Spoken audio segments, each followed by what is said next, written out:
Hello everyone, I am Joseph Adams again, and in this video I want to talk about how Open Mind Africa started.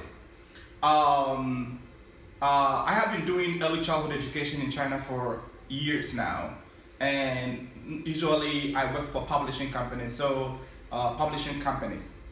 So in 2011, 2012, I was employed as a consultant by Beijing Humanities Takeoff Technology Limited, and then this company basically sells children's books. We're selling the Dora the Explorer books, but the company wanted to do something new. The CEO of the company, Alto, who's also involved in Open Mind Africa at the moment, he had came up with this idea of changing education in China, and he thought he could do that through social emotional learning, SEL, but it was like teaching SEL with NLP tools. And so he selected 4 people from the company, and I was lucky to be chosen to be one of them, to be trained in social emotional learning and neuro-linguistic programming. And we were very lucky to be trained by 2 experts from Chicago, Klaus Bitter and James Liu, both based in Chicago, and they are very good in this area of specialty. And so, and luckily, the 2 of them are also involved with Open Mind Africa at the moment.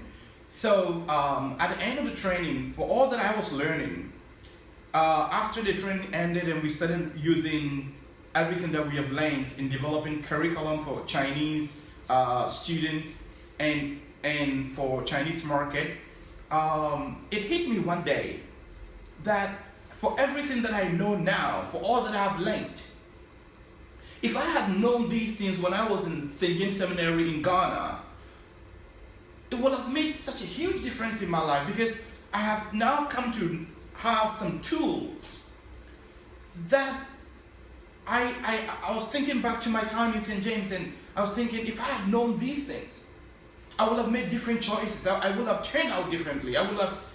Because being very self-aware was something that I wasn't, or I didn't know when I was in high school.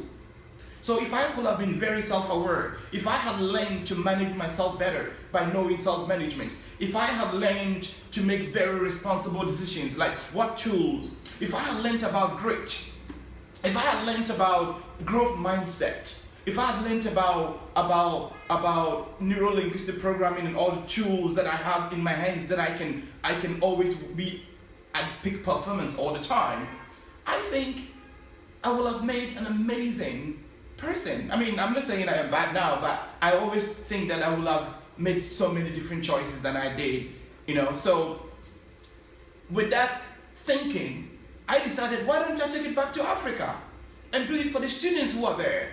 And so the whole concept started ringing in my head, and I started working and writing things down. But then from 2012 all the way till now, it's gone through a process. There were times when I was slow, but I never gave up on it.